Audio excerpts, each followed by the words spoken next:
Class 8 के मेरे सभी छोटे भाई बहनों को नमस्ते।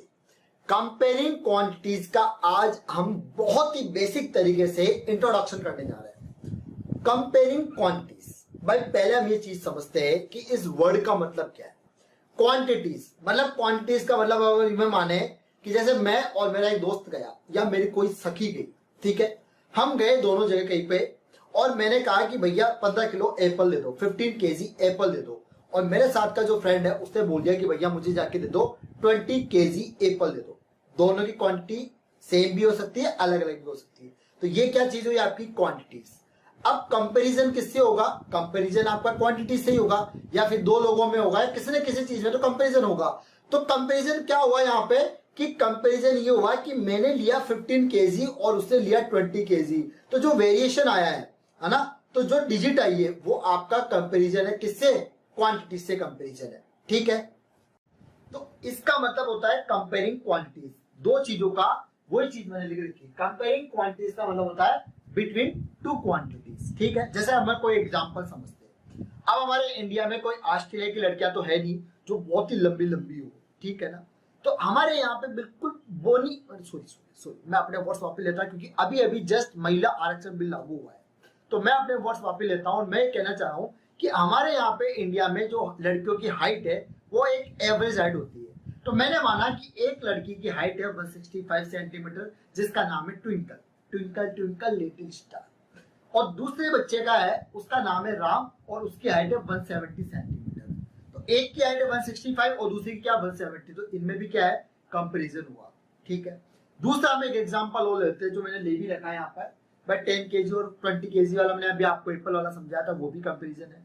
तीसरा अगर हम ये बोले कि भैया 9 ग्रेटर देन है 7 से, ये भी कंपैरिजन हुआ। 9 लेस देन है आपका 12 से, तो ये भी कंपैरिजन हुआ। और 10 इक्वल टू 10, ये भी आपका कंपैरिजन हुआ। तो तीनों चीजें मैंने आपको लिखवा रखी विद एग्जांपल और वर्ड का मतलब भी समझा रखा है। अब नेक्स्ट, अब आप समझना, अब हम थोड़ा सा आगे बढ़ते हैं। अब इसमें 3 टॉपिक आते हैं आपके। एक तो आता है परसेंटेज, एक आता है आपका प्रॉफिट एंड लॉस, और थर्ड टॉपिक आता है आपका कंपेयरिंग क्वांटिटीज। अब हम कंपेयरिंग क्वांटिटीज से थोड़ा आगे बढ़ते हैं, ठीक है। इस टॉपिक के अंदर आपके 3 टॉपिक आते हैं। इस चैप्टर के अंदर 3 टॉपिक आते हैं। पहला आता है आपका परसेंटेज, जो एक्सरसाइज 8.1 है। अब आपकी 7.1 हो गई, वो एक चैप्टर डिलीट हो गया, प्रैक्टिकल ज्योमेट्री। उसके बाद बात करते हैं हम नेक्स्ट की, एक्सरसाइज की 8.2 या फिर 7.2 बोलो आप, तो वो आती है आपकी प्रॉफिट एंड लॉस पे। और थर्ड होता है आपका कंपाउंड इंटरेस्ट पे, एक्सरसाइज 8.3 और नई बुक के अकॉर्डिंग 7.3। आपका परसेंटेज वाला टॉपिक पूरा आ रहा है।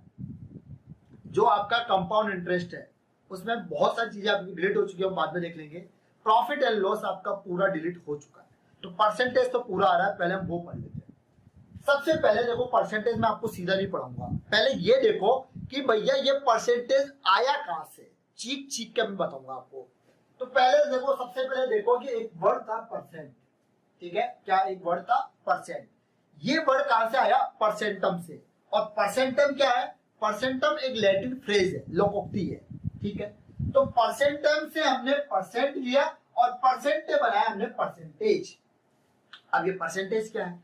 परसेंटेज की डेफिनेशन देखो, अभी समझ में नहीं आएगी लेकिन थोड़ी देर बाद है। The numerator of a fraction is denominator 100 is called, आपका क्या है? परसेंटेज। इसका डेफिनेशन का मतलब क्या है? इसका सिंबल क्या होता है परसेंटेज का? ये है ना, एक टेढ़ी लाइन, 2 डॉट यहाँ पे। इस सिंबल का मतलब होता है 1/100। तो 1 क्या है यहाँ पर? n है, मतलब न्यूमरेटर है, और 100 क्या है यहाँ पर? आपका d है, डिनोमिनेटर। तो ये क्या कह रहा है? The numerator of a fraction is denominator 100. The numerator of the fraction is denominator 100. It is called percentage and denominator दिया आपका denominator. Next, परसेंटेज में आपकी कुछ कंडीशन है। देखो, परसेंटेज को फ्रैक्शन में बदलना या फ्रैक्शन को परसेंटेज में बदलना, ध्यान से देखना एक बार। जैसे अगर मैं बोलूं यहाँ पर परसेंटेज आपका 12% है, ठीक है, और मैं बोलूं कि इसको, ये परसेंटेज है, इसको फ्रैक्शन में चेंज करो, तो परसेंटेज का मतलब क्या होता है आपका? 1/100। तो ये हो गया आपका 1/100। चाहो तो आप इसको 4 से काट दो, 3/25 हो जाएगा। ये होता है परसेंटेज को फ्रैक्शन में चेंज करना। अब मैं बोलूं कि फ्रैक्शन को परसेंटेज में चेंज करो, फ्रैक्शन को परसेंटेज में चेंज करो, जैसे मैंने बोला ये फ्रैक्शन है, इसको परसेंटेज में चेंज करो। जब भी ध्यान रखना परसेंटेज सिंबल दे रखा हो तो 1/100 होगा, और अगर परसेंटेज का सिंबल नहीं दे रखा और परसेंटेज को चेंज करवाए, है ना, फ्रैक्शन को या कोई भी नंबर को परसेंटेज में चेंज कराए, तो हमेशा ध्यान रखना मल्टीप्लाई 100 होगा। तो 100 आपका 4 से कट जाएगा 25, तो ये हो जाएगा 3 इंटू 25, ये होगा आपका 75%। ठीक है, नेक्स्ट चलो आपको दो केस और बताता हूं मैं, परसेंटेज को डेसिमल में चेंज करना और डेसिमल को परसेंटेज में चेंज करना। तो ध्यान से देखना, देखो परसेंटेज को डेसिमल में चेंज करना, जैसे मैंने बोला 78%, ठीक है, परसेंटेज का मतलब क्या होता है 1/100, ठीक है, 2 जीरो है तो 2 डिजिट से पहले डेसिमल लगेगा, तो ये क्या हो जाएगा आपका 0.78, 2 जीरो है तो 2 डिजिट से पहले डेसिमल लग गया, तो परसेंटेज को डेसिमल में चेंज करना। अब अगर ये उल्टा पूछ ले कि डेसिमल को 0.43 इसको परसेंटेज में चेंज करो, तो इसको परसेंटेज में चेंज कैसे करेंगे, मल्टीप्लाई 100, और ये डेसिमल हटेगा तो नीचे आ जाएगा 100, डेसिमल के बाद 2 डिजिट है, 2 जीरो नीचे आ गए, तो ये कट जाएगा 100 से 100, तो 43% इसका आंसर होगा। ये सारे केस आपको आने चाहिए। नेक्स्ट लास्ट 2 केस और बता रहा हूं आपको, परसेंटेज को रेशियो में बदला है या रेशियो को परसेंटेज में बदला है। जैसे आपको ये दे रखा है भैया 34%, ठीक है, तो 34% का मतलब क्या होता है आपका 1/100, ये हो जाएगा 34/100, ठीक है। तो रेशियो क्या होता है आपका जस्ट लाइक डिवाइड, तो हम इसको ऐसे भी लिख सकते हैं, रेशियो 34/100, वैसे 2 से कट रहा है 70/50 भी आप इसको लिख सकते हो। तो परसेंटेज को रेशियो में कन्वर्ट करना। अब अगर आपको परसेंटेज दे रखा है और आपको बोले कि इसको नहीं रेशियो दे रखा है और परसेंटेज में चेंज करवाए, तो रेशियो क्या होता है जस्ट लाइक डिवाइड, तो 4/5, रेशियो मतलब 4/5, और परसेंटेज में चेंज कराए तो मल्टीप्लाई 100, 5 से कटेगा 20, ठीक है, तो 4 इंटू 20 कितना 80%। तो टोटल ये 6 केस है जो आपको आने चाहिए। अब नेक्स्ट, अभी हमने पढ़ा कंपेयरिंग क्वांटिटीज, फिर पढ़ा परसेंटेज, उसके टाइप्स पढ़े। अब हम पढ़ने जा रहे हैं एक छोटा सा टॉपिक है आपका डिस्काउंट। भैया डिस्काउंट सबसे बड़ी चीज है। आज हमारी महिलाओं के लिए, हमारे घर के लिए डिस्काउंट के बारे में जब सुनते हैं तो खुशियां दौड़ पड़ती है, 1 किलोमीटर तक हम सड़क पर जाके दौड़ कर आते हैं। तो ये डिस्काउंट होता क्या है, मिलता किस पर है और कैसे क्या होता है, सिस्टम समझते हैं। तो सबसे पहले समझते हैं मार्क्ड प्राइस और लिस्ट प्राइस क्या होती है, ठीक है। इसको एमपी बोलो, मार्क्ड प्राइस, है ना, और ये मार्केट प्राइस लिख दी मैंने, मार्क्ड प्राइस है, मार्क्ड प्राइस बोलो उसको आप, या फिर इसको बोलो आप लिस्ट प्राइस, एक ही बात है। ये एमआरपी भी होता है ना, मार्क्ड रिटेल प्राइस भी बोलते हैं, बट इसको शॉर्ट में मार्क्ड प्राइस बोल देते हैं, रिटेल वो हाइड कर देते हैं। तो मार्क्ड प्राइस होती क्या है, जब आप लोग जारा पर जाते हो और पीछे उसके टी शर्ट के पीछे जैसे लेबल देखते हो और ऐसे हो जाते हो 6000 रुपए की एक छोटी सी टी शर्ट, तो वो जो लेबल होता है उस लेबल पर जो प्राइस लिखी हुई रहती है वो होती है उसकी मार्क्ड प्राइस। क्या होती है वो, उसकी एक्चुअल प्राइस, लिस्ट प्राइस। जो भी चीज पर लेबल लिखा हुआ रहता है और उस पर जो प्राइस होती है वो उसकी होती है एक्चुअल प्राइस, वो उसकी बेचने की प्राइस होती है, ठीक है। The price written on the card on the label on article is called mark price. समझ में आ गया मार्क प्राइस क्या होता है। जो भी चीज टी शर्ट, जूते, जिसमें लेबल चिपका हुआ रहता है, लेबल पे जो प्राइस होती है वो होती है आपके एमआरपी। डिस्काउंट किस पर मिलता है, डिस्काउंट हमेशा एमआरपी पर मिलता है। जैसे सपोज करो आप जूते लेने गए नाइकी के और 5000 के जूते, और आपको उसे कहा कि भैया देख लो टैग लगा हुआ है 5000 का, और आपने कहा भैया इस पर डिस्काउंट दो नहीं तो हम तो चले, तो आप निकल लिए। तो वो कहता है अरे रुक रुक जा भाई, रुक जा नाराज मत हो, हमें आपको इस पर 10% का डिस्काउंट देता है, मतलब एमआरपी पर वो आपको देता है 10% का डिस्काउंट। तो rebate the deduction on the mark price, जो वो रिबेट मतलब जो उसको छूट दे रहा है वो आपको, वो किस पर दे रहा है, एमआरपी पर दे रहा है, ठीक है। डी मतलब डिस्काउंट, एमआरपी मतलब मार्क रिटेल प्राइस भी बोल सकते हो या एमपी भी बोल सकते हो, मार्क प्राइस, ठीक है। एसपी मतलब सेलिंग प्राइस या सोल्ड प्राइस, बेचने वाली। डिस्काउंट जो निकलेगा है ना, वो क्या होता है, एमआरपी में से सेलिंग प्राइस माइनस कर दो, या फिर यू भी बोल सकते हो कि सेलिंग प्राइस निकालनी तो मतलब एमआरपी में से डिस्काउंट निकाल दो। और डिस्काउंट परसेंटेज का फॉर्मूला होता है डिस्काउंट अपॉन एमआरपी इनटू 100। तो ये होता है पूरा आपका डिस्काउंट। नेक्स्ट चलो अब आगे बढ़ते हैं थोड़ा सा। अब मैं आपको 3 टैक्स आपके कोर्स में है सिलेबस में इस बार, उन तीनों टैक्स को देखो, मैं बहुत डिटेल आपको ना रामायण नहीं देने वाला, ना लैंग्वेज पे लैंग्वेज देने वाला हूँ, चीजों को अच्छे से समझते हैं। सबसे पहला टैक्स है आपका सेल टैक्स। ये सेल टैक्स होता क्या है? सेल टैक्स क्या होता है? आपकी जो स्टेट गवर्नमेंट होती है, ठीक है, वो लेती है किससे? कस्टमर से, ठीक है ना। तो सेल टैक्स जो है भैया आपका, ये लेती है कस्टमर से। कौन लेती है? State government. स्टेट गवर्नमेंट जो है वो कस्टमर से लेती है इसको, सिंपल सी बात है। और ये सेल टैक्स आपका हर चीज पर लगता है, तो ये कस्टमर से लिया जाता है। और कस्टमर किसको लेता है? ये स्टेट गवर्नमेंट को देता है। फिर या यू भी हो सकता है कि कस्टमर लेगा, होलसेलर को देगा, और होलसेलर जाके जमा कराता है फिर किसको? अपनी राज्य सरकार को, ठीक है। तो ये सिंपल सी भाषा में आप समझ सकते हो सेल टैक्स होता क्या है। जो चीजें बेची जा रही है राज्य में और राज्य में काम हो रहा है, उस पर ये सेल टैक्स आपका लगता है। Value added tax, VAT. VAT होता क्या है? जैसे सपोज करो आप कोई मंडी गए, है ना, वहां पर आपने 10 किलो एप्पल लिया है, ठीक है। अब ये इंसिडेंट मेरे साथ भी हुआ था, तो मैं बता देता हूँ, मेरे ऊपर ही बताता हूँ कि 10 किलो आपने एप्पल लिया, ठीक है। उससे बोला कि 1 किलो एप्पल आपके 60 रुपए का है, तो 10 into 60 600 का है। आपने उसको 600 रुपए दे दिए कि ले भैया पकड़, ये 600 रुपए पकड़। बट उसने आपको कहा भैया 600 नहीं हुए, 675 रुपीज हुई। तो फिर आपने कहा कि अच्छा क्या घोचू समझ जाएगा मैं, 600 रुपए तो, अरे तूने बोला 60 रुपए किलो है, तो 10 केजी में ले रहा हूं, तो 10 into 60 600 रुपए में दे रहा हूं।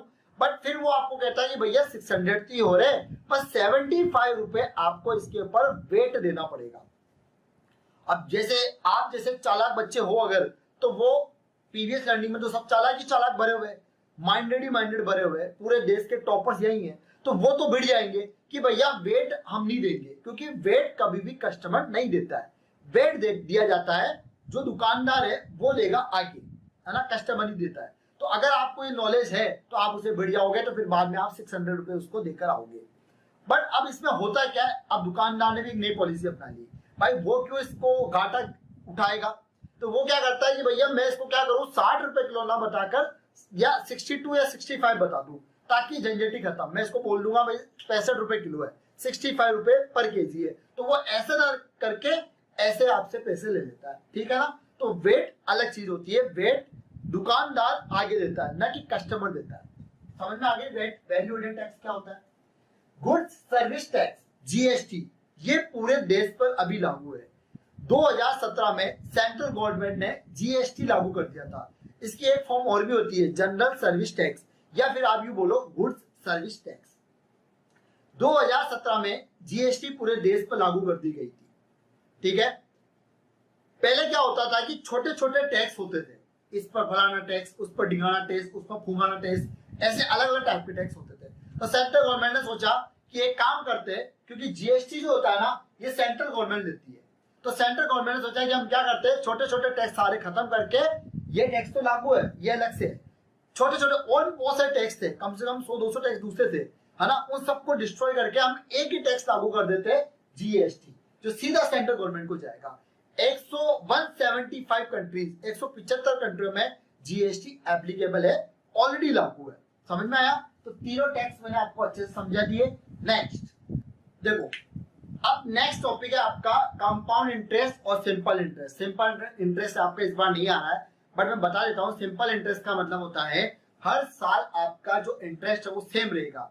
इस साल भी जो आपने इंटरेस्ट दिया वो भी सेम रहेगा, अगले साल भी, और नेक्स्ट आपका सिंपल इंटरेस्ट हमेशा सेम रहता है। सिंपल इंटरेस्ट का फॉर्मूला होता है principal into rate of interest into time upon 100।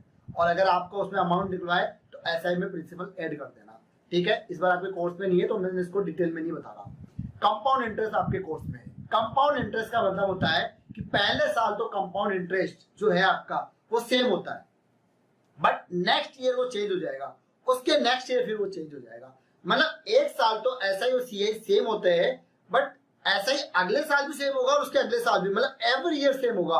But compound interest एक साल तो सेम होगा, बट उसके बाद उसका इंटरेस्ट जो है वो बढ़ता और घटता जाएगा, वो डिपेंड ऑन द सिचुएशन, ठीक है।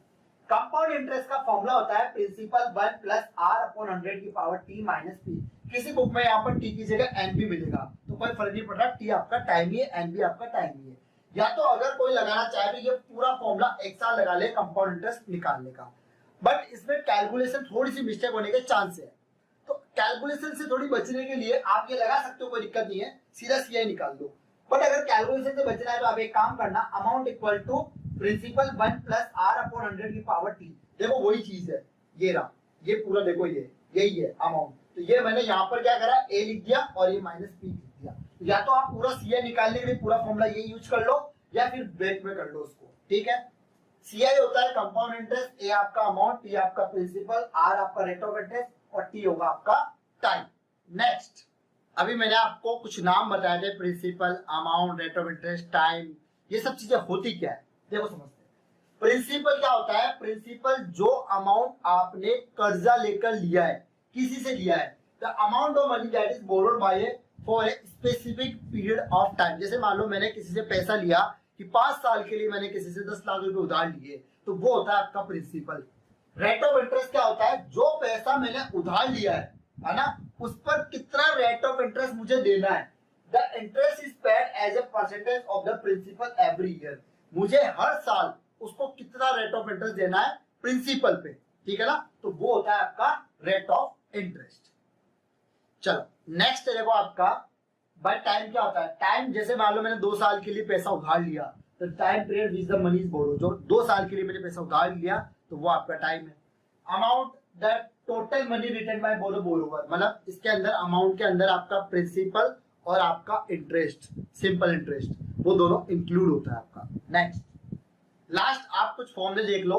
अगर आपकी ग्रोथ होती है, जैसे मान लो अभी पॉपुलेशन है आपकी 1 लाख, बाद में आपकी 1.5 लाख हो गई, तो फिर आपको ये फॉर्मूला लगाना है। देखो ये फॉर्मूला कुछ अलग नहीं है, amount equal to principal 1 plus R upon 100 की पावर टी है, वही है, तो पॉपुलेशन लिख दिया बस वहां पे। डिप्रिसिएशन में क्या होगा, ग्रोथ हो तो प्लस, और डिप्रिसिएशन मतलब कमी हो रही है तो यहाँ प्लस की जगह बस माइनस लगा देना, ठीक है।